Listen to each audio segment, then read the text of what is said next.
கூட நல்லா கவனிங்க. இந்த நாளிலும் தேவனுடைய வார்த்தைக்கு கடந்து போகலாம். சங்கீதம் 43:3 சங்கீதம் 43:3 உமது வெளிச்சத்தையும் உமது சத்தியத்தையும் அனுப்பியர்களும் அவைகள் என்னை நடத்தி உமது பரிசுத்த பருவத்துக்கு உமது வாசஸ்தலத்துக்கும் என்னை கொண்டு போவதாக. பரலோகத்தில் இருக்கிற எங்கள் பிதாவே, நாங்கள் நன்றியோடு உங்களை சோதரித்து நாங்கள் உங்களுக்கு மகிமை செலுத்துகிறோம். இந்த நேரத்திலும் கூட உங்களுடைய பிள்ளைகள் ஆண்டவரே உண்மை அறிகிற அறிவுகளை வளர்ந்து ஆண்டவரே கர்த்தருடைய பலத்திலே ஜீவித்து அநேக அற்புத அடையாளங்களை காண்கிறது மாத்திரமல்ல செய்கிறவர்களாக உங்கள் ஆசீர்வதிக்கப்படும்படி ஆண்டவரே உண்மை புகழ்ந்து துதித்து பாடுகிறவர்களாய் காணத்தக்கதாய் உங்களுடைய வேதத்தை குறித்தான ஒரு அறிவிலை வளர்வதற்கு இவர்களுக்கு உதவி செய்யும்படி இப்பொழுது இறங்கி கிரியை செய்ய இயேசுவின் நாமத்தில் ஜெபிக்கிற நல்ல பிதாவே, ஆமென். அல்லேலூயா. நல்லா கவனிங்க. போன வார பிரசங்கம் மிக முக்கியமான ஒரு பிரசங்கம்.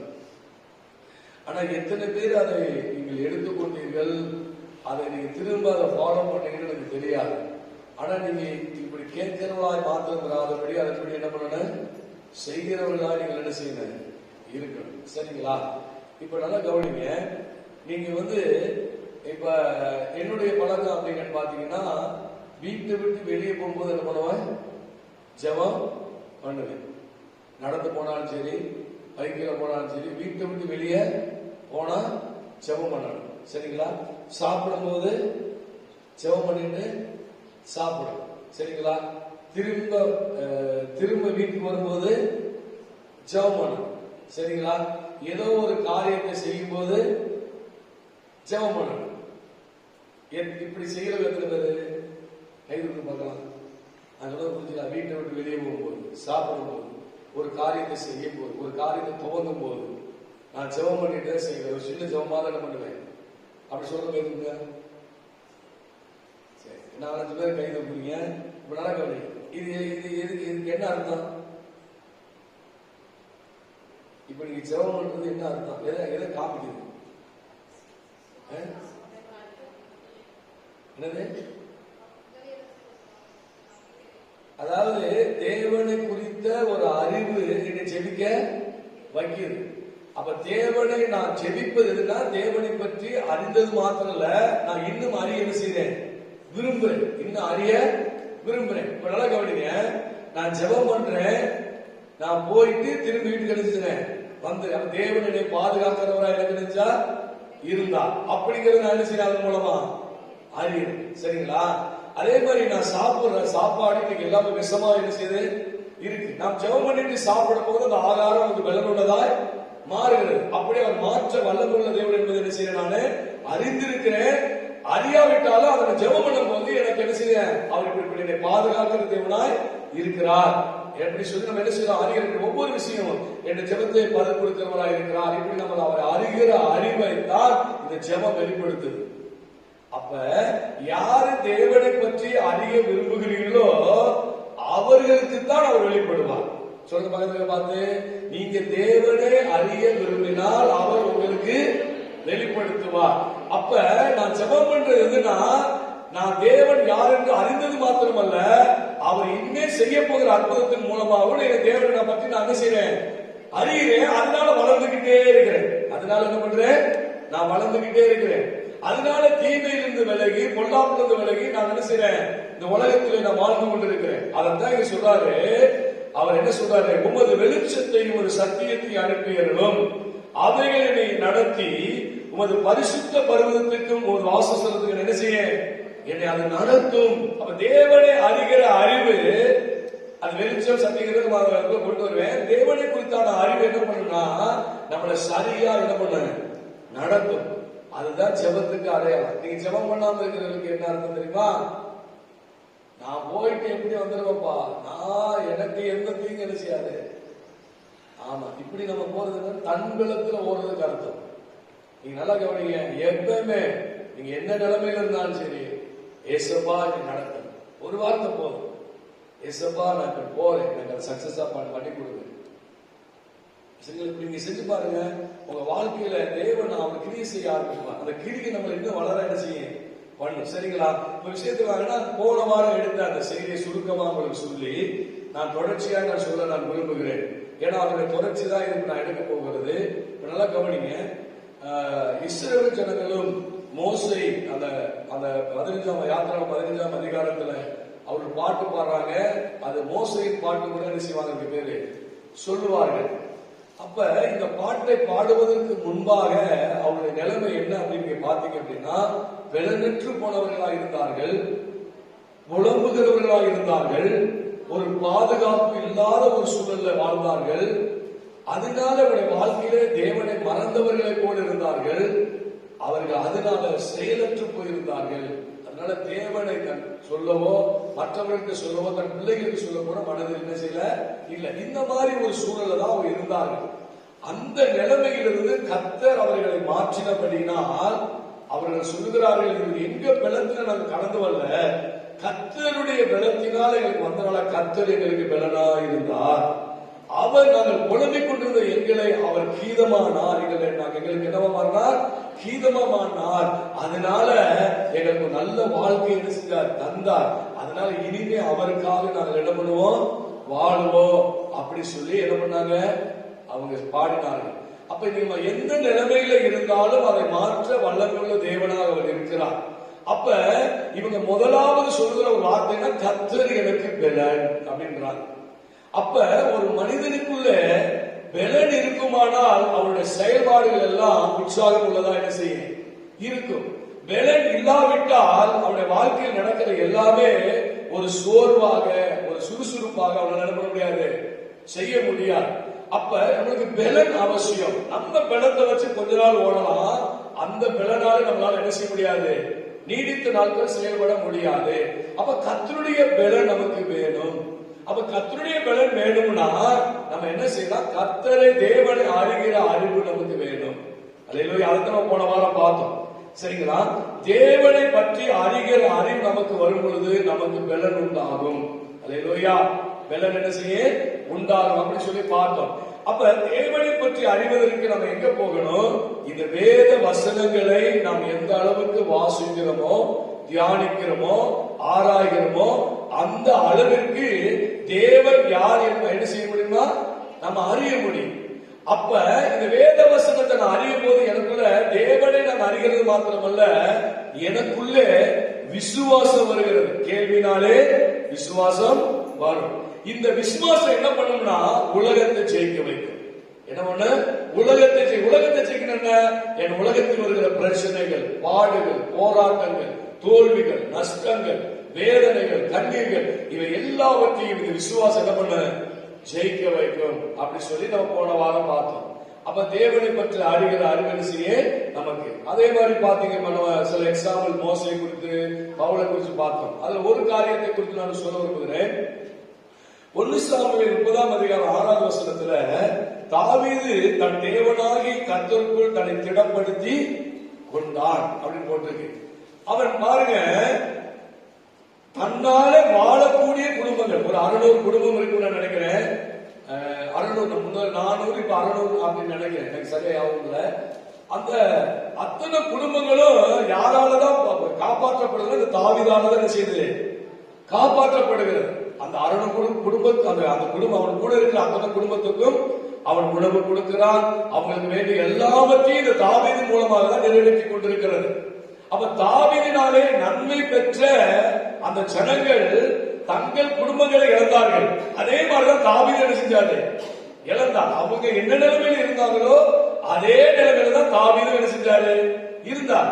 ஆனா இந்த தாவீது தான் இதுக்கு காரணம் சொல்லி நன்மையை பெற்று அனுபவிச்சவர்கள் அவரை கல்லெறிய என்ன செய்யறாங்க? போறாங்க. அல்லேலூயா.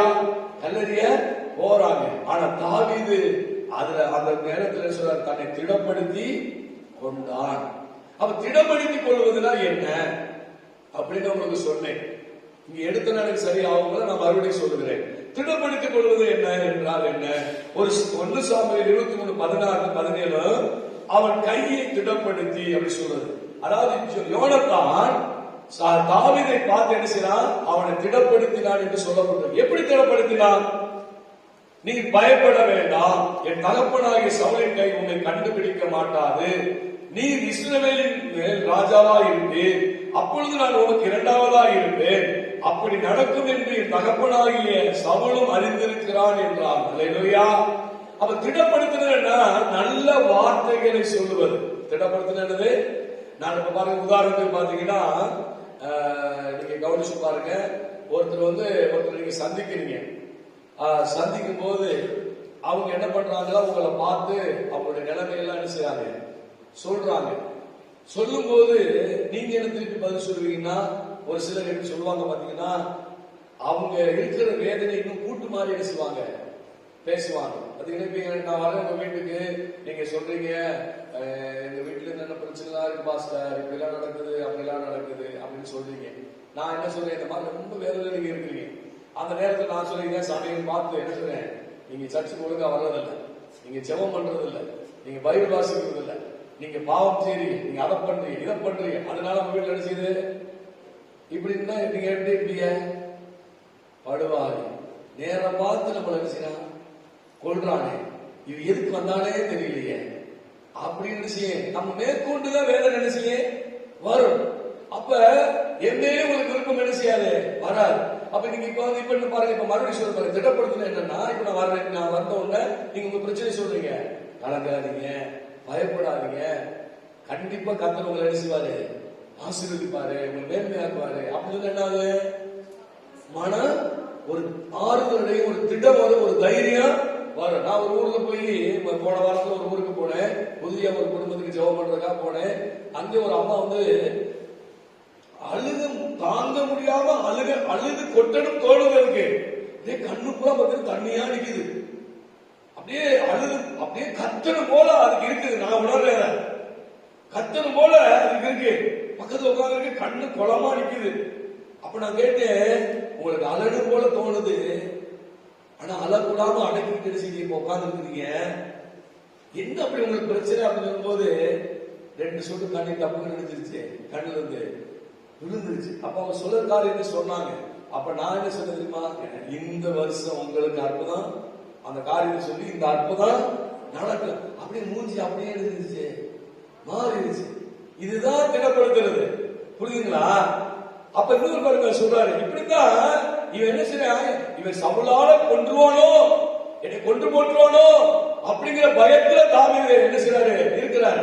ஆனா யோனத்தான் அவனுடைய மகன், சவுலுடைய மகன் சொல்றான், ஏய் நீ பயப்படாத, எங்க அப்பாவுக்கு நல்லா தெரியும் நீ தான் ராஜாவாவேன்னு, நான் உனக்கு 2வதா இருக்குன்னு அவனுக்கு தெரியும், அதனால நீ பயப்படாத, உன்னை காப்பாத்துவாரு அப்படின்னு சொல்லி என்ன தைரியப்படுத்துறான். அந்த உதாரணம் பாருங்க, ரோமர் 4:20 கூட சொல்றாரு, வாக்குத்தத்தத்தை குறித்து அவன் அசுவிசுவாசமாய் சந்தேகப்படாமல் தேவன் வாக்குத்தத்தம் பண்ணினதை நிறைவேற்ற வல்லவராய் இருக்கிறார் என்று முழு நிச்சயமாய் நம்பி தேவனை மகிமைப்படுத்தினான், விசுவாசத்தில் வல்லவனானான். இப்ப விசுவாசத்தில் அவனை வல்லவனாக்கிறது எது, தேவனுடைய வாக்குத்தத்தங்கள். அதான் சொல்லுவேன், தேவனுடைய வார்த்தையை நீங்கள் அறிய அறியத்தான் விசுவாசம் வரும்.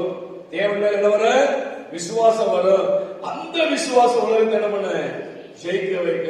அப்ப வேத வசனங்களை வாசி.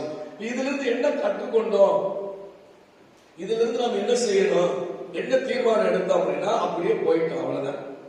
என்ன தீர்மானம் நீங்க எடுத்திருக்கீங்கன்னா, இந்த வாரம் முழுவதும் இந்த பிரசங்கத்தை நீங்க சரியா கேட்டிருந்தீங்க அப்படின்னா இந்த வேத வசனத்தை ஆராய்ச்சி பார்த்திருப்பீங்க. ஒரு அதிகாரத்தை நீங்கள் வாசித்தாலும், நீங்க தீர்மானம் எடுக்க வேண்டியது என்னன்னா, ஒரு அதிகாரத்தை நீங்கள் வாசித்தாலும் தேவனை பற்றி இந்த அதிகாரத்தில் என்ன இருக்கு, என்னை பற்றி இந்த அதிகாரத்தில் என்ன இருக்கு, தேவன் எப்படிப்பட்டவர் நினைச்சு அப்பதான் நினைச்ச முடியும், புரிய முடியும். அவருடைய அன்பை பற்றி அப்பதான் நினைச்ச முடியும். தேவனை பற்றி அது என்ன இருக்குன்னு பார்க்கணும், என்னை பற்றி அது என்ன இருக்குன்னு நீங்க பாருங்க. எந்த வேத பகுதி எடுத்துக்கிட்டாலும் சரி, தேவனை பற்றியும் இருக்கும், நம்மளை பத்தி என்ன செய்யும் இருக்கும். நீங்க இப்படி வாசிங்கன்னா தேவன் எனக்கு எப்படிப்பட்டவரா இருக்கிறார் என்பதை நம்மளால விசுவாசிக்க முடியும், அறிஞ்சு விசுவாசிக்க முடியும். சரிங்களா? அதனால நம்ம உலகத்தை என்ன பண்ணலாம், ஜெயிக்கலாம். அல்லேலூயா. இப்ப நம்ம வாசித்த சங்கீதத்துக்கு வருவோம். இப்ப இந்த சங்கீதம் எப்படிப்பட்ட சூழ்நிலை பாடப்பட்ட சங்கீதம் அப்படின்னு பாத்தீங்கன்னா, வேத அறிஞர் சொல்றாங்க 42 43 ஒரே சங்கீதம் தான். நம்ம தமிழ்ல ரெண்டாவது என்ன செய்யுது இருக்குது. அது என்ன சொல்றாங்கன்னா, அப்சலோமுக்கு தப்பி ஓடின போது ஒரு பாடின ஒரு சங்கீதம் என்று சொல்றார்கள். நீங்க 42 வாசித்து பாத்தீங்கன்னா, ஆனா மானானது நீரோட வாஞ்சித்து கதறுவது போல ஆத்துமா வாஞ்சிக்கிறது. அப்படி என்னன்னா, அந்த தப்பி ஓடின பிறகு இந்த 42 சங்கீதத்தை பாத்தீங்கன்னா அதிகமா உங்களுடைய வாசஸ்தலம் அப்படின்னே அந்த வார்த்தைகள் அதிகமா வருகிறது. அப்படி என்ன சொன்னா, நான் அங்க இருந்திருந்தேன்னா நான் தேவாலயத்துக்கு டெய்லி என்ன செய்வேன், வருவேன். நான் தேவாலயத்தை பரிசீலித்துவேன். நான் உங்களுடைய பிரகாரங்கள் என்ன செய்வேன், வருவேன். ஆனா இப்ப என்ன செய்ய முடியல, என்னால வர முடியல. அப்ப உங்களுடைய பிரகாரத்துக்கு வருவதற்கு அதை சொல்றாரு பாருங்க, உங்களுடைய வாசஸ்தலத்துக்கும் என்னை கொண்டு போவதாக. அவருடைய பரிசுத்த ஸ்தலத்துக்கும் ஒரு வாசஸ்தலத்துக்கு என்னையே கொண்டு போவதாக. எது கொண்டு போவா? வெளிச்சத்தையும் உங்களுடைய சத்தியத்தை நீங்க அனுப்புங்கப்பா. அது என்ன பண்ண நடத்தி உங்களுடைய வாசஸ்தலத்துக்கு நல்லா நினைச்சீங்க கொண்டு போகும் அப்படின்னா. அப்ப அப்சலோமுக்கு பயந்து அவன் ஓடுகிற நிலைமை. நல்ல பேரரசனா இருந்தவன், பல நாடுகளை பிடித்திருந்தவன், அவன் தோல்வியை கண்டுகாதவனாய் இருந்தவன். அப்ப எவ்வளவு பெரிய மகிமை உள்ளவனாய், மேன்மை உள்ளவனாய், உயர்த்தப்பட்டவனாய் அவன் இருந்திருப்பான். கவனிச்சு பாருங்க. அந்த நேரத்தில் அப்சலோம் எழுப்புகிறான், தன் சொந்த மகனே எழுப்புகிறான். எழுப்பும் போது தான் ஜனத்துக்கு பாதிப்பு வந்துடக்கூடாது சொல்லி என்ன செய்யறான், அவனும் அவனை சேர்ந்து வருகிற சேர்ந்து ஓடுறாங்க. வெளியேறி என்ன செய்யறாங்க, ஓடுறாங்க. அங்கே அவனுக்கு ஒரு பாட்டு வருகிறது. என்ன பாட்டு வருகிறது? ஆண்டவரே, உங்களுடைய வெளிச்சத்தையும் உங்களுடைய சத்தியத்தையும் என்ன செய்ய எனக்கு அனுப்புங்க. அது என்ன பண்ணுங்க நடத்தும். அப்ப துன்ப துயர வேலையில அவன் என்ன கற்றுக்கொண்டான், தேவனை பற்றி என்ன அறிந்ததுனாலதான் அவர் சத்தியத்தை நான் அறிஞ்சிட்டேனா, அந்த வெளிச்சத்துல நான் என்ன செஞ்சிருவேன், கடந்து போயிருவேன். திரும்ப மீண்டும் அதே ஸ்தானத்துக்கு நான் வர முடியும், என்னை கர்த்தரால கொண்டு வர முடியும் என்பதை அவன் சத்தியத்தை சொல்றார். தேவனை பற்றி அவன் அறிகிற அந்த அறிவு என்னை என்ன பண்ணுனா, அது வெளிச்சத்தில் நடந்து போகிறது போல என்ன செய்ய கொண்டு போகும் அப்படிங்கிறது அவன் என்ன செய்ய தெளிவா புரிஞ்சிருக்கிறார். அதனால இந்த பாட்டை பாடுறார். நீங்க பாருங்க, 44வது சங்கீதத்தை வாசிச்சோம். நீங்க முதல் 1 to 8 வசனங்கள் வரை பாருங்க. எங்க பிதாக்களுக்கு நீங்க என்னென்னலாம் செஞ்சீங்கன்னு சொல்லி என்ன செய்யறாங்க, சொல்றாங்கப்பா. அப்ப தேவனை பற்றி அவங்க என்ன பண்ணிருக்காங்க, யாருன்னு அறிந்திருக்கிறாங்க. தேவனை பற்றி என்ன செஞ்சாங்க, அறிந்திருக்காங்க. நீங்க அதுக்கு எடுத்து 9வது வசனத்திலிருந்து பாருங்க. 9வது வசனத்திலிருந்து நீங்க 22வது வசனத்தை வரைக்கும் பாத்தீங்கன்னா அவங்க வாழ்க்கையில எவ்வளவு பிரச்சனை இப்ப சொல்லுது, எவ்வளவு பாடு, எவ்வளவு வேதனை. எங்களை காசு இல்லாம வித்துட்டீங்க அப்படி சொல்ற அளவுக்கு வேதனை. சரிங்களா, நாங்க விற்கப்பட்டு போனோம் அப்படி சொல்றாங்க. நீங்க 18 வரை வாசிச்சீங்கன்னா, வலுசற்புள்ள இடங்களை நொறுக்கி மரண இடங்களை கொண்டு என்ன செஞ்சிட்டீங்க, மூடி இருந்து அப்படின்னு போட்டிருக்கு. நாங்க என்ன செய்யல, அதுதான் முக்கியம். அப்ப தேவனை பற்ற அறிவு 8வது வசனம் வரை சொல்லப்படுகிறது. தங்கள் வாழ்க்கையில 18வது வசனம் வரை சொல்லப்படுகிறது. என்ன நிலைமையில நாங்கள் இப்ப இருக்கிறோம், எவ்வளவு வேதனையில் இருக்கிறோம், எவ்வளவு துன்பத்தில் இருக்கிறோம் அப்படி சொல்லிட்டு சொல்றாரு. நாங்கள் எங்கள் தேவனுடைய நாமத்தை மறந்து அந்நிய தேவனை நாங்கள் அவர் பாருங்க 19வது வசனம் சொல்றாரு, எங்கள் இருதயம் பின் வாங்கவும் இல்லை, எங்கள் காலடி உங்களுடைய பாதை விட்டு விலகவும் இல்லை. அப்ப இவங்க தேவனை பற்றி அறிந்திருந்தபடியினாலே, நல்ல கவனிங்க, தேவனை பற்றி அறிந்திருந்தபடியினாலே அவங்களுக்கு உபத்திரம் வந்தாலும் அதுல இருந்து அவங்க என்ன பண்ணல, பின்வாங்கவே இல்லை. அதை விட்டு தேவனை மறுவிதிச்சு விட்டு என்ன செய்யல, போகல. கண்டிப்பா எங்களை காப்பாத்துவீங்க அடுத்து கீழே இருக்கிற வசனங்கள் என்ன செய்யறாங்க, அவங்க சொல்றாங்க. அல்லேலூயா. அப்ப சத்தியத்தை அறியும் போது அது நமக்கு வெளிச்சமாக மாறி நம்ம என்ன பண்ணுது, நடத்தி கொண்டு போகும். அல்லேலூயா. தேவனை பற்றி அறிகிற அந்த அறிவு எவ்வளவு பிரச்சனையா இருந்தாலும் அதை நம்மளுக்கு மேற்கொள்ள வைக்கும். அதை நீங்க புரிந்திருக்கணும். அல்லேலூயா. அதைத்தான் நீங்க நம்ம வலியுறுத்துகிறோம். பாருங்க, வெளிச்சம் என்பது என்ன, வெளிச்சம் என்பது என்ன அப்படின்னு பாத்தீங்கன்னா, நீதிமொழிகள் 6ஆம் அதிகாரம் 23வது வசனம் சொல்கிறது, கட்டளையே விளக்கு, வேதமே வெளிச்சம், போதக சிக்ஷையே ஜீவவழி. அப்ப வெளிச்சம் என்பது என்ன, இந்த வேதம். வெளிச்சம் என்பது இந்த வேதம். அல்லேலூயா. நீங்க மத்தேயு சுவிசேஷம் 4:15 சொல்கிறது, இருளில் இருக்கிற ஜனங்கள் பெரிய வெளிச்சத்தை கண்டார்கள், மரண திசையில் இருக்கிறவருக்கு வெளிச்சம் உதித்தது அப்படின்னு போட்டு. இப்ப பாருங்க, இருளில் இருக்கிற ஜனங்கள் என்ன அர்த்தம்? பாருங்க, இருட்டுக்குள்ள இருந்து எதுவுமே செய்ய முடியாது, எதுவுமே பண்ண முடியாது. அதே மாதிரி இன்னைக்கு நிறைய பேரு பாவத்தின் அடிமைத்தனத்தின் நிமித்தமா அதை விட்டு வெளியே வர முடியாம வாழ்க்கை இழந்து போனவர்கள் உண்டு. சரிங்களா? கடன் பிரச்சனை நிமித்தமா எதுவுமே செய்ய முடியாத அளவுக்கு முழக்கப்பட்டவர்கள் உண்டு. இன்னைக்கு எத்தனையோ பிரச்சனை நிமித்தமாய் மன அழுத்தப்பட்டு வாழ்க்கையில வேதனை அடைந்து எதையுமே செய்ய. ஒரு அக்கா சொன்னாங்க, ஒரு அக்காவை நான் பார்த்தேன். அந்த அக்கா சொல்றாங்க, என் மூத்த மகனுக்கு சரியான வேலை இல்ல, அவனுக்கு ஒரு குழந்தை இல்ல. இதை அவன் வீட்டுக்கார சொல்றாங்க, இதை நினைச்சு அவன் வாழ்க்கை என்ன ஆகி போச்சு அப்படின்னா, சமைக்கும் மனம் வர மாட்டேங்குது, கிச்சனுக்குள்ள போக மனம் வர மாட்டேங்கிறான். எதுக்குள்ள? சமையல் அறைக்குள்ளேயே போகவே பிடிக்கலன்னு சொல்றாங்க. என்ன காரணம்? அவனே எப்படி இருக்கிறான், நான் சாப்பிட்டா என்ன, சாப்பிடாட்டா என்ன, நான் இருந்து என்னத்துக்கு? அவங்க அடிக்கடி செய்யறாங்க, இதத்தை யோசிக்கிறாங்க. அதனாலதான் கிச்சனுக்குள்ள போறதுக்கு அவங்க என்ன செய்யல, மனம் வரல. பாருங்க, அவங்க சொல்றாங்க, எதையுமே கேட்கவோ செய்யவோ எனக்கு எந்த மனசு வருதுல அப்படிங்கிறாங்க. அப்ப ஒரு இருள் இருக்கிற மாதிரி அவங்க என்ன செய்யறாங்க, இருக்கிறாங்க. இது மாதிரி இருள் இருக்கிற அந்த காரியம், இந்த மாதிரி இருக்கிறது என்னது, இருளில் இருக்கிற காரியம். இப்ப நடக்குங்க, பெரிய பணக்காரி, அவர் ஆசையெல்லாம் விட்டு செலவழிச்சா 12 வருஷம் பெரும்பாடு அந்த பாடு, 12 வருஷ கால வேதனை, உபத்திரவம், அந்த தாங்க முடியாத துயரம். ஆனால் அவர் இயேசுவை பற்றி ஒன்று அறிகிறார். இயேசுவை பற்றி என்ன செய்கிறார், அறிகிறார். அந்த அறிகிற அறிவு அவர் என்ன செய்யுதுன்னா, நான் அவருடைய வஸ்திரத்தை தொட்டாகிலும் நான் சொஸ்தமாவேன் அப்படின்னு தன் இருதயத்தில் என்ன செய்யறார், சொல்ல ஆரம்பிக்கிறார் தன் இருதயத்துல. அப்ப இயேசுவை பற்றி கேள்விப்பட்டபடியால் அவருடைய வஸ்திரத்தை நான் தொட்டாகிலும் நான் சுகமாவேன் என்ற விசுவாசம் செய்தவர்கள ஒரு இருளுக்குள் இருக்கிறார்கள். இப்ப பெரிய வெளிச்சத்தை காண போகிறான். எப்படி இந்த வெளிச்சத்தை கண்டாளவன் அப்படின்னா, அவன் முதலாவது தன் இருதயத்திலே சொன்னான். இரண்டாவது என்ன செய்கிறார், வாய் விட்டு சொல்லுகிறான். நீங்க 3 சுவிசேஷத்துல மாறி மாறி இருக்கும். வாய் விட்டு சொல்லுகிறான், நான் அவருடைய வஸ்திரத்தை தொட்டாகிலும் சுகமாவே அப்படின்றான். கடைசியில அவருடைய வஸ்திரத்தை தொட்டு சுகத்தை பெற்றுக்கொண்டார். அப்ப பெரிய இருளுக்குள் இருந்த அவள் வெளிச்சத்தை பெற்றார். அல்லேலூயா. இருளுக்கு ஜனங்கள் பெரிய வெளிச்சம், சின்ன வெளிச்சம் இல்ல, அவ வாழ்க்கையை வசந்தகாலமாய் மாறினது. பாருங்க, 38 வருஷம் எனக்கு யாருமே இல்ல, எனக்கு உதவி செய்ய ஒருவரும் இல்ல, இந்த குளத்துக்குள்ள போறதுக்கு ஒருவரும் இல்ல, எனக்கு ஒருவரும் உதவி செய்யல, என்னுடைய பிரச்சனைகளை யாருக்கு எனக்கு உதவி செய்ய யாருமே இல்லைன்னு சொல்றோம். இதுல நாம என்ன கற்றுக்கொள்ளலாம்? அவருக்கு இயேசு அவன் விசுவாசிக்கவில்லை. அவரிடத்தில் போய் கேட்கிறாரு, நீ சுகமாக விரும்புகிறாயா? இல்ல. ஆனா அது உங்களுக்கு எனக்கு எடுத்து கற்றுக் கொடுக்கிறது, எவ்வளவு பெரிய பிரச்சனையாக இருந்தாலும், உங்களுக்கு உதவி செய்ய ஒருவராக இல்லாமல் இருந்தாலும், உங்களுக்கு நீங்கள் யாருமே உங்க கிட்ட வர முடியாத நிலைமையில் இருந்தாலும், நீங்க எந்த நிலைமையில் இருந்தாலும் அதை மாற்ற வல்லமை உள்ளவர் அவர்.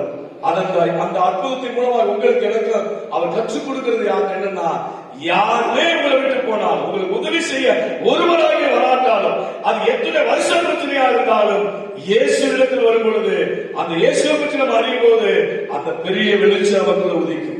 அல்லேலூயா. அந்த பெரிய வெளிச்சம் நம்ம என்ன செய்ய, நம்மளை வாழ வைக்கும், அதை வழி நடத்தும். அல்லேலூயா. அதனால வேதத்தை அந்த 38 வருஷம் அதை வாசிக்கும் போது எனக்குள்ள என்ன வருதுன்னா, எவ்வளவு பெரிய பிரச்சனையா இருந்தாலும், எனக்கு யாருமே இல்லாட்டாலும் என் இயேசுவால உதவி செய்ய முடியும் என்ற அறிவு எனக்கு என்ன செய்யுது வருது. அந்த விசுவாசம் என்னை வெளிச்சமாக மாற்றி என்னை நடத்த, அந்த இருளுக்குள் இருக்கிற பாதைகள் எனக்கு வெளிச்சமாக மாறுகிறது. அல்லேலூயா. அடுத்தபடி பாருங்க, லேகியோன் 6000 பிசாசு, அது எவ்வளவு பெரிய பிரச்சனையா இருந்தாலும் பரவாயில்ல, யாருமே உதவி செய்ய ஆட்கள் இருந்தாலும் உதவி செய்ய முடியல, அவங்க உதவி செய்யல, பிசாசு முடிச்சிருக்கு, ஒருத்தர் உதவி செய்ய முடியல, உதவி செய்ய ஆள் இருக்கிறாங்க, ஆனா அவன் கிட்ட என்ன செய்ய முடியல, போக முடியல. அவன் கல்லுகளால் தன்னை காயப்படுத்துகிறான், மற்றவங்களுக்கு முரட்டாட்டம் பண்ணுகிறான், சங்கிலி ஆக்குகிறான், அப்ப உதவி செய்ய முடியல. அப்ப உதவி செய்ய ஆட்கள் இருந்தாலும் என்னால காப்பாற்ற முடியும். எனக்கு இருக்கிற கடன் பிரச்சனை எவ்வளவு பெருசு தெரியுங்களா, என் அண்ணனுக்கு கொடுத்தாலும் என்னால என்ன செய்ய முடியாது, காப்பாற்ற முடியாது. எனக்கு சொத்தை வித்தாலும் என்ன செய்ய முடியாது, என்னை காப்பாற்ற முடியாது. இந்த கடன் பிரச்சனை என்னால மீள முடியாது. இந்த குழியிலிருந்து என்னால தூக்க முடியாது. ஒரு நாள் எனக்கு ஆட்கள் இருக்கிறாங்க அப்படி கூட நம்ம நினைச்சுக்கிட்டு இருக்கலாம். ஆனா இந்த அந்த தேவனுடைய அற்புதம் நமக்கு என்னத்தை காட்டுகிறது, அந்த தேவனை எப்படி நம்மளை அறிய வைக்கிறது அப்படின்னா, எவ்வளவு பெரிய பிரச்சனையா இருந்தாலும் அந்த பிரச்சனைக்கு உதவி செய்ய ஆட்கள் நிறைய பேர் உதவி செய்ய முடியாத சூழ்நிலைகள் இருந்தாலும் கர்த்தர் அதிலிருந்து நம்மளை காப்பாற்ற முடியும். அதிலிருந்து நம்மளை விடுதலையாக்க முடியும். எவ்வளவு பெரிய காரியங்கள் நம்மளை காப்பாற்ற முடியும் என்பதை அங்கே நமக்கு அந்த அறிவு வருகிறது. அல்லேலூயா. வேதத்தை நம்ம ஏதோ ஒன்றை போல படிச்சிடக்கூடாது. அது வெளிச்சமா நமக்கு இருக்கிறது. அதுல சத்தியம்ங்கிறது, சத்தியங்கிறது நான் சொல்ல வருவேன். அப்ப அந்த சத்தியம் என்ன செய்யுது, அதை இப்ப நான் சொல்றது சத்தியம். இதுல மறைஞ்சிருக்கிற என்னது, அதுதான் உங்களுக்கு அந்த வெளிப்பாடுதான் சத்தியம். இப்ப நான் 38 வருஷத்துல இருக்கிற அந்த காரியத்துக்கு ஒரு காரியத்துக்கு எனக்கு ஒரு வெளிச்சம், உங்களுக்கு ஒரு வெளிச்சம், ஒவ்வொருத்தருக்கும் ஒரு வெளிச்சத்தை போட்டு என்ன செய்வாரு, காட்டுவார். இப்ப நான் அதை உங்களுக்கு சரிசே போதிக்கிறேன். அப்ப தேவன் மாறாதவனா இருக்கிறார் என்று இவைகள் எல்லாம் காட்டுகிறது. இது மாதிரி நான் ஏராளமா உங்களுக்கு என்ன செய்யலாம், சொல்லிக்கொண்டே போகலாம். அப்ப சத்தியம் என்பது என்ன, நல்லா கவனிங்க. சத்தியம் என்பது என்ன அப்படின்னு பாத்தீங்கன்னா, ஆண்டவர் வசனம் சொல்றது 33 சத்தியத்தை நீ மெய்ந்து கொள்ளுன்னு சொல்றான். என்னை சத்தியத்தை அனுப்புங்க, நீ நடத்தும் சொல்றாரு. அடுத்து சொல்றாரு அதை மெய்ந்து கொள்ளுங்கன்னு சொல்றாரு. அதே ஆறு சொல்றது தாவீது நிறைய இடத்துல சத்தியத்தை பத்தி நிறைய பேசுறாரு. தாவீது ஒரு காரியத்தை குறித்தான வெளிப்பாடுதான் சத்தியம். ஒரு காரியத்தை குறித்து வெளிப்பாடுதான் சத்தியம். இன்னும் சொல்ல போனா ஒரு காரியத்தை குறித்து முழுமையா அறிந்து கொள்வதற்கு பெறுவது சத்தியம். ஒரு காரியத்தை குறித்து முழுமையா அறிந்து கொள்வது, அது மாறாது. சரிங்களா? ஒரு காரியம் என்ன செய்யாது, மாறாது. சரிங்களா? இயேசு கிறிஸ்து தான் தேவன், அது மாறவே மாறாத சத்தியம். இயேசு கிறிஸ்துவை காப்பாற்றுவாங்க, கண்டிப்பா காப்பாற்றுவார். அல்லேலூயா. பாருங்க, ரோமர் 1:25 வசனம் சொல்கிறது, தேவனுடைய சத்தியத்தை பொய்யாக மாற்றி சிருஷ்டிகளை தொழுது சேவியாமல் சிருஷ்டிகளை தொழுது என்ன செய்றாங்க, சேவிக்கிறாங்க. வசனம் சொல்றது எதை பொய்யாக்கிட்டாங்களா, சத்தியத்தை. அப்ப என்ன சத்தியம் சொல்றாரு பாருங்க. சூரியன் அவர் சொல்லிட்டு வரும்போதே சொல்றாரு, நீங்க ரோமர் 1 எடுத்துக்கொள்வோம். நீங்க அந்த 1 பாத்தீங்கன்னா சொல்றாரு, பொய் சொல்றது, போக்கு சொல்றதுக்கு இடம் இல்ல அப்படி இந்த வசனத்துல ஒரு வசனம் சொல்லும்.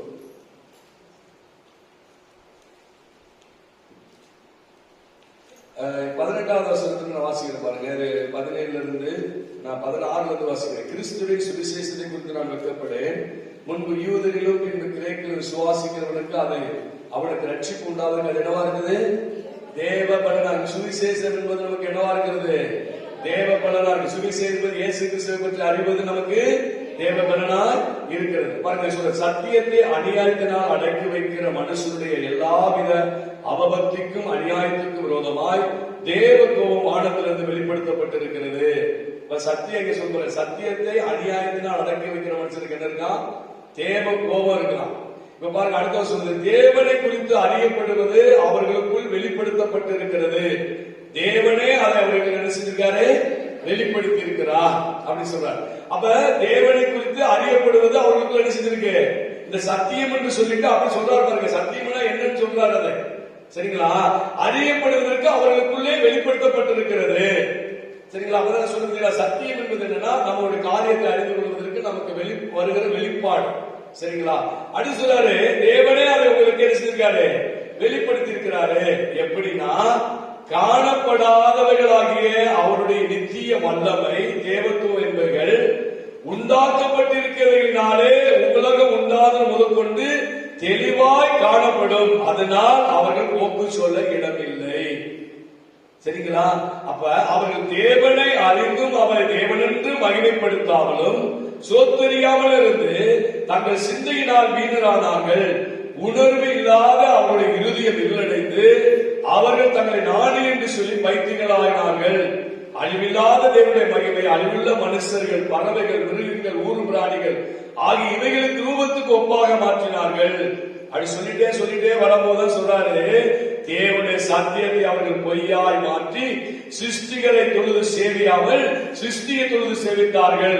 அவரே என்றென்றைக்கு சொந்தரிக்கப்படத்தக்கவர். அல்லேலூயா. என்ன சொல்றதுனால கவனிங்க.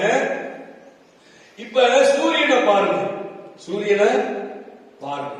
இப்ப பாருங்க, இப்ப ஒரு ஏரோப்ளைன் நீங்க பாக்குறீங்க. ஏரோப்ளைனை பார்த்துட்டு ஏரோப்ளைனை மேன்மைப்படுத்துவீங்களா, ஏரோப்ளைனை கண்டுபிடிச்சவரை மேன்மைப்படுத்துவீங்களா?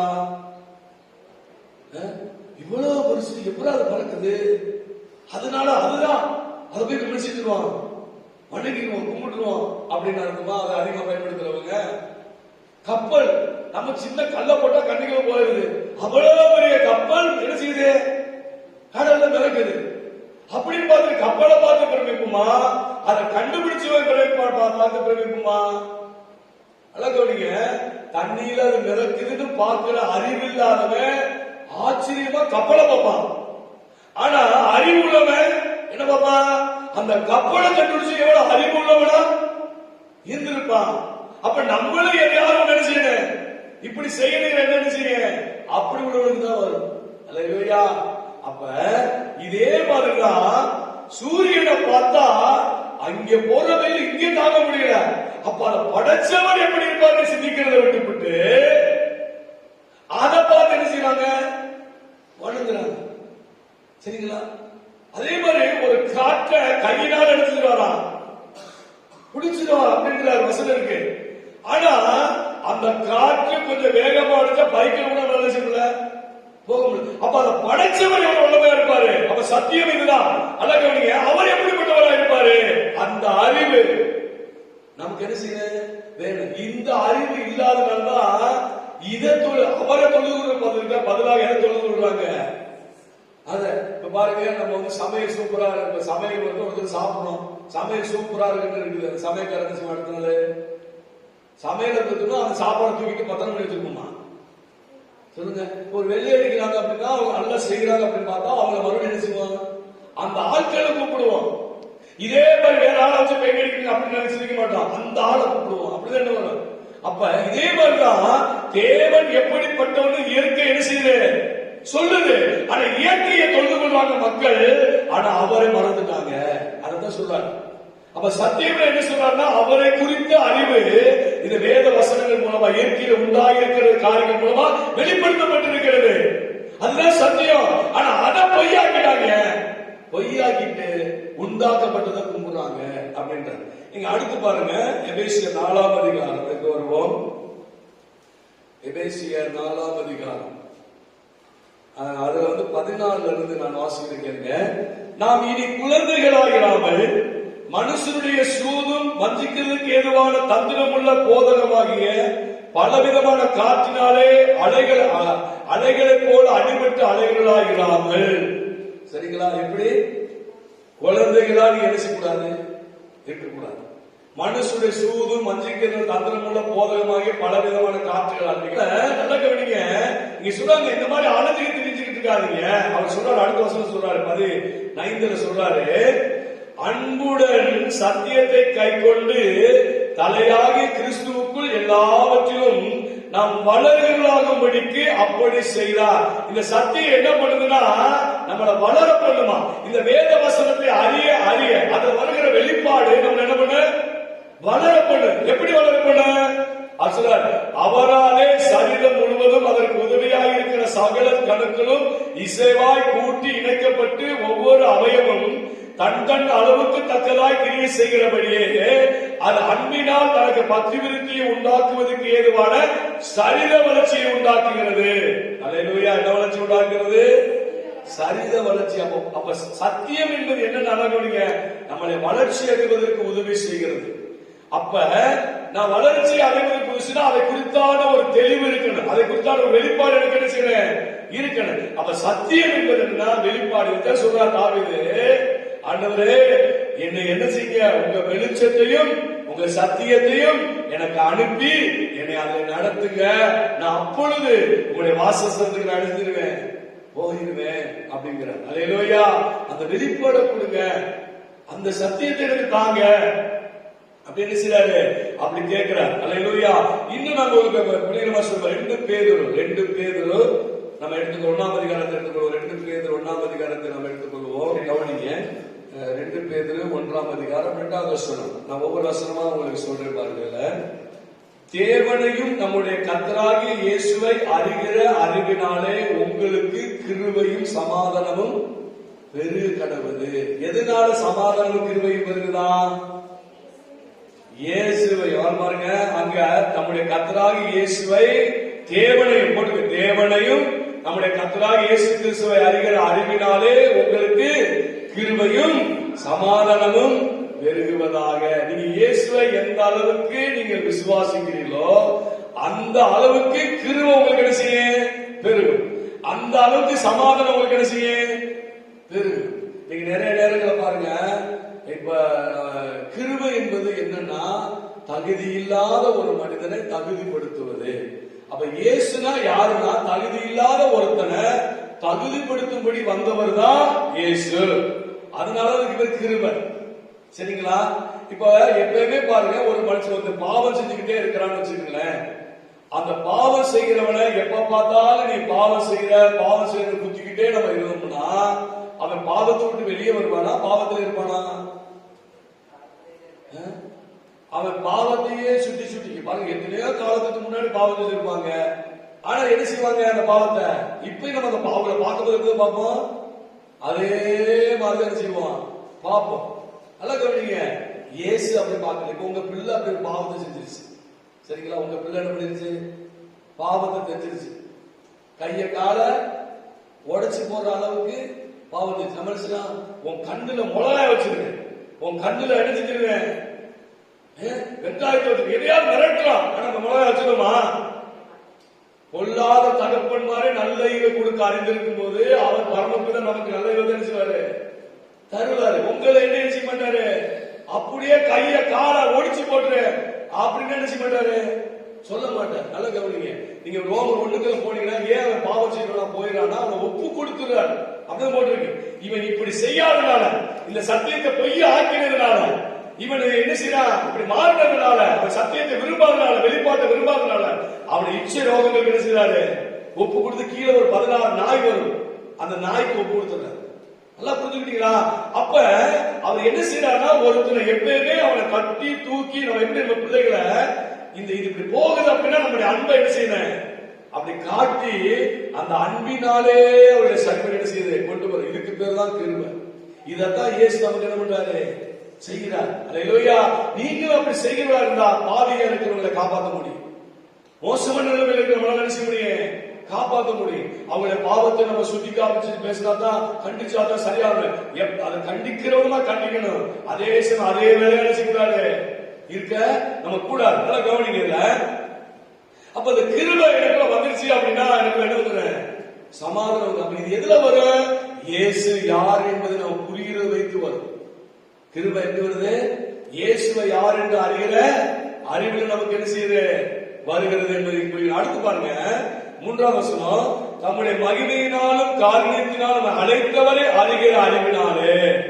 நம்மளை அழைத்தவரை அறிகிற அப்படின்னு சொல்றது, நம்ம எதுக்காக நம்மளை அழைச்சாரு அப்படிங்கிற அறிவு நமக்கு வரும்போது அங்க சொல்றது, ஜீவனுக்கும் தேவபக்திக்கு வேண்டிய யாவற்றையும் அவருடைய திவ்ய வலிமையான நமக்கு என்ன செஞ்சிருக்கு தந்திருக்கு. தந்தது அடுத்து தொடருது. இது நம்மளுக்கு ஜீவன்னா நல்ல ஒரு வாழ்வு, தேவ பக்தி எப்படி நமக்கு வரணும்னா நம்ம அழைத்தவரை அறிகிற அறிவு. அல்லேலூயா. அப்ப அழைத்தவரை அறிகிற சத்தியத்தை அறிகிற அறிவு நமக்கு என்ன செய்யணும் வேணும். எதுக்கு நம்ம அழைச்சாரு அப்படி நீங்க சிந்திக்க ஆரம்பிக்கும் போது, தேவன் எதற்காக பண்ண அழைச்சாரு பண்ணும்போதுதான் அந்த நல்ல வாழ்வுக்கு நம்மளால செய்ய முடியும், போக முடியும். பாருங்க, இது 2 மாத்திரம் இல்லப்பா, இதுக்காக மாத்திரம் தரல. என்ன என்னை அறிகிற அறிவு என்ன செய்து பாருங்க. அடுத்து அந்த அறிகிற அறிவு என்ன செய்கிறான், அழைத்தவரை அறிகிற அறிவு ஜீவனை தேவபக்தி மாத்திரமல்ல, அடுத்து தொடர்கிறார் பாருங்க. இச்சையினால் உண்டாகிற கேட்டுக்கு தப்பி திவ்ய சுவாசத்துக்கு பங்குள்ளவர்களாக பற்று மகாமேன்மை அருமையான வாக்கு தத்தங்களும் அவைகளினாலே நமக்கு அளிக்கப்பட்டிருக்கிறது. நல்லா கவனிங்க, இப்படி அறிகிற அறிவு எதனால் நமக்கு அளிக்கப்பட்டிருக்கிறதா, வாக்கு தத்தங்களினால் அளிக்கப்பட்டிருக்கிறது. இந்த வாக்குத்தத்தினால் அளிக்கப்பட்டிருக்கிற அறிவு நம்ம என்ன பண்ணுதா, இச்சைக்கு உண்டாகிற இந்த உலகத்தில் உண்டாகிற இச்சைக்கு நம்ம என்ன பண்ணுதா, அந்த கேட்டுக்கு நம்ம என்ன பண்ணுதா தப்பு வைக்குதா. இந்த உலகத்துல நீங்க பாவம் செய்யாம இருக்கணும்னா வாக்குத்தத்தங்களை குறித்து தேவனை குறித்தும் அறிகிற அறிவு நமக்கு என்ன செய்யணும் வேணும். அல்லேலூயா. நான் மறுபடியும் சொல்றேன், எப்போ ஒரு மனிதன் விரக்தி அடைகிறானோ அப்பதான் அவன் பாவம் செய்வான். அப்ப மனதில் விரக்தி இல்லாமல் வாழ்வதற்கு என்ன செய்யணும்? அவன் தேற்றப்பட வேண்டும். அப்ப தேற்றப்படுவதற்கு என்ன வேண்டும்? நல்ல வார்த்தைகள் வேண்டும். மனிதனுடைய வார்த்தைகள் நல்ல வார்த்தைகள் கிடையாது. இதில் இருக்கிற தேவனுடைய வார்த்தைகள், வாக்குத்தத்தங்கள் நல்ல வார்த்தைகள். இதை வைத்து நம்ம கேட்கப்படும் போது என்ன நடக்குது அப்படின்னா, நம் தேவன் அன்புள்ளவர், வாக்குத்தத்தங்களின் தேவன், அவர் நிறைவேற்ற வல்லமை உள்ளவர். அப்படி பொழுது அவனுடைய விரக்தியும் மன அழுத்தம் அவனுக்குள்ள மாறுகிறது. இது நிமித்தம் அவன் என்ன செய்யறானா, அவன் வாழ்க்கையில இந்த உலகத்தில் எதெல்லாம் இச்சையா தோணுகிறதோ அதையெல்லாம் ஜெயிக்க அவன் ஆரம்பிக்கிறான். அல்லேலூயா. நல்லா கவனிங்க.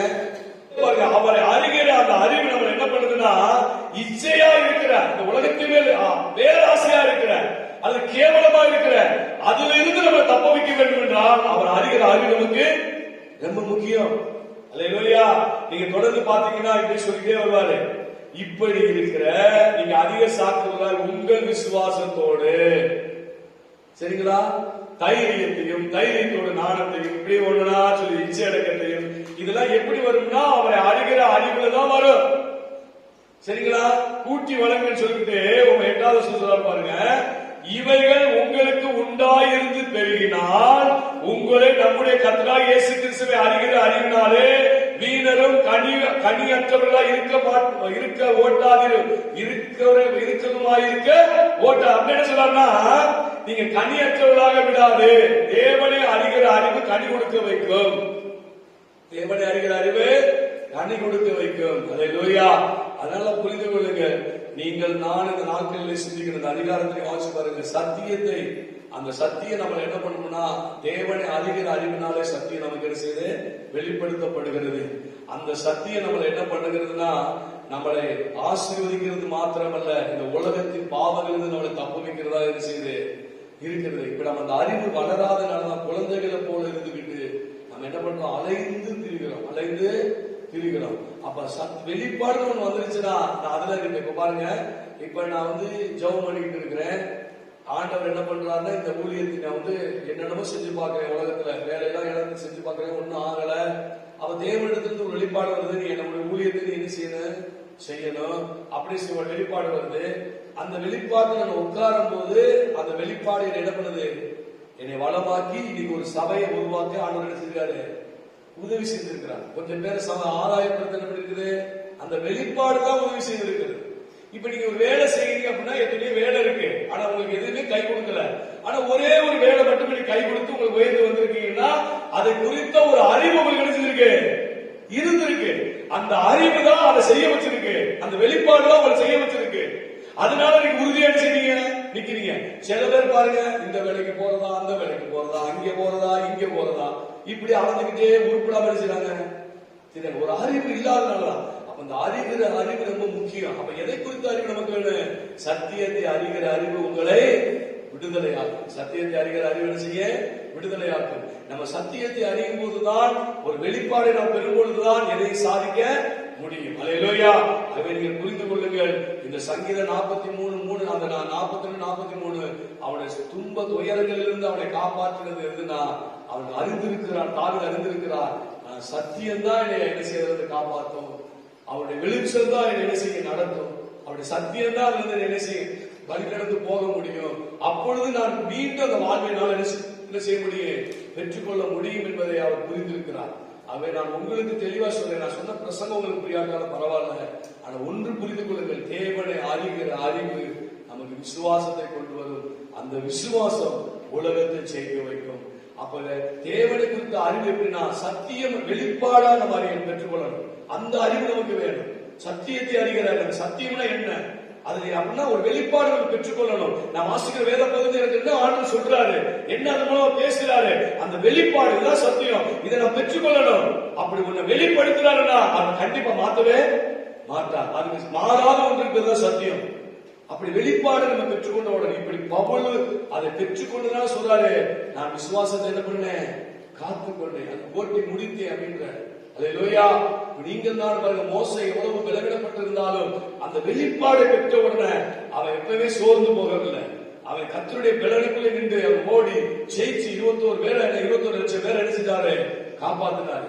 நீங்கள் நான் அந்த மாதிரி என்ன செய்யணும், எழுமணும். ஏதோ சர்ச்சுக்கு வந்தோம், ஏதோ போனோம், குழந்தை மாதிரி இருக்கு, அப்படியே வீட்டு அடிக்கக்கூடாது, திரியக்கூடாது. சில சத்தியத்தை அறியணும். வந்து உட்காந்து ஒரு வெளிப்பாடு பெற்றுட்டீங்க, என்ன பண்ணுறது? அறியணும்னு சொல்றாரு. எப்படி அறியணும்? தேவனை பற்றி எப்படி அறியுது? வேதத்தை வாசிக்கணும். போய் உட்காந்து ஒரு நாளைக்கு 3 வேளை சாப்பாடு மூக்கு பிடிக்கிறது தவறமா?